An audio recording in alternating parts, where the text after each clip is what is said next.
Welcome to another episode of the Nature's Parks in Singapore. I'm Jun Wang and I'm here to introduce you on the various plant species in Kallang Riverside Park, which is going to be developed into a hotel development in 2012. So let us know more about the plant species here before it disappears in the near future. Our parks in Singapore doesn't lack the native species. As you can see here, this is Liquala cordata, one of the native fan palms in Singapore, which has a rather large leaf size. It is very tolerable of deep shade, which makes it highly valued as a house plant in the horticulture trade. One of its features that differentiates it from the other Liqualas that look similar to it, other than its leaf size, is actually the thorns that you see along its stems.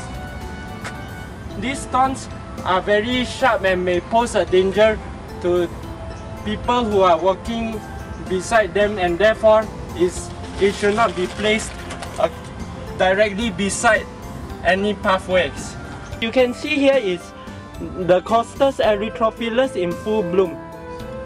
This plant actually thrives in Singapore, but its requirement for lots of water is very irregular to bloom in Singapore. However, it is still commonly imported from Costa Rica and used in Singaporean landscapes. Another widely used plants in Singapore, the Alamanda cathartica, or the yellow trumpet flower.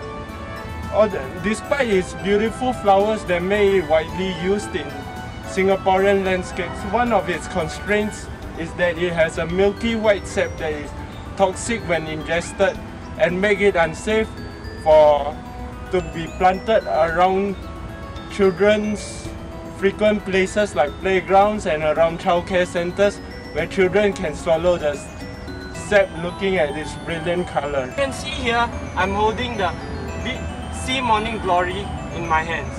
It has a difference with the morning glory plant, as it has a reliance on salty banks of the beaches, which allows it to grow only by the seas and salt rivers, which are not so common in Singapore, and thereby has lessened this once common plant to be listed in the threatened species of Singapore.